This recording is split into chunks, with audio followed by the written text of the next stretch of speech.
आप सत्ता में रहोगे तो कुछ भी करोगे। नियम कानून क्या सिर्फ जनता के लिए हैं? राजनेताओं के लिए क्या सभी नियम कानून ताक पर रखने के लिए होते हैं? यह कैसे संभव है कि आपने करोड़ों की रकम से यूनिवर्सिटी के लिए 40 भवन बनवाए और 40 में से 38 के 38 भवन अवैध निर्माण हैं? बिना नक्शा पास कराए आपने उसे बनवा लिया। मतलब सत्ता में है, आपकी सरकार है, तो कोई नियम कानून मानने की जरूरत ही नहीं है। सभी नियम कानून मानने की जिम्मेदारी सिर्फ जनता जनार्दन की ही है। क्यों, ऐसा ही है ना? आप समझ गए होंगे हम किस यूनिवर्सिटी की बात कर रहे हैं। इस वक्त ये यूनिवर्सिटी बड़ी खबर बनी हुई है। रामपुर की जौहर यूनिवर्सिटी की 38 अवैध इमारतों को ढहाने के लिए बुलडोजर तैयार है। 15 दिनों के अंदर जौहर ट्रस्ट ने खुद ये 38 अवैध इमारत नहीं गिराए तो रामपुर डेवलपमेंट अथॉरिटी यानी आरडीए का बुलडोजर ये काम करेगा और उसका पूरा खर्चा यूनिवर्सिटी चलाने वाली ट्रस्ट यानी जौहर ट्रस्ट से वसूला जाएगा। मोहम्मद अली जौहर यूनिवर्सिटी रामपुर। आप एक बार कॉलेज का वेबसाइट देखिए।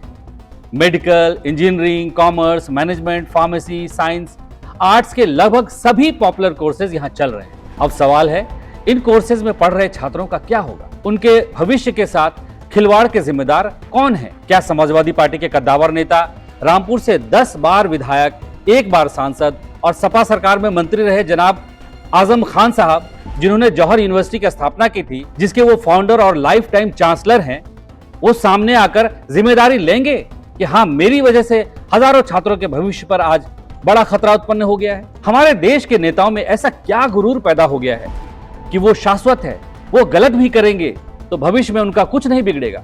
आप जौहर यूनिवर्सिटी में सत्ता के हनक में की गई गड़बड़ी की पूरी फहरिस्त देखेंगे तो चौंक जाएंगे।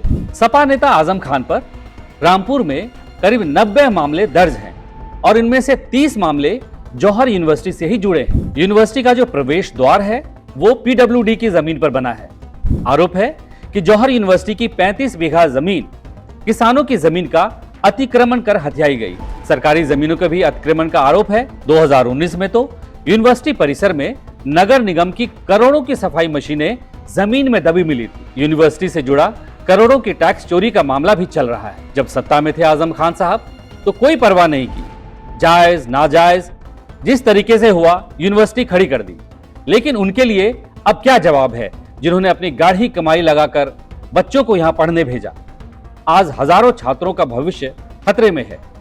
अदालत से राहत मिल भी गई तो बच्चों की पढ़ाई में जो लगातार कानूनी कार्रवाई की वजह से डिस्टर्बेंस हो रहा है, क्या उसकी भरपाई का कोई तरीका आजम खान साहब के पास है? आप खबर पर अपनी प्रतिक्रिया कमेंट बॉक्स में जरूर दें। धन्यवाद।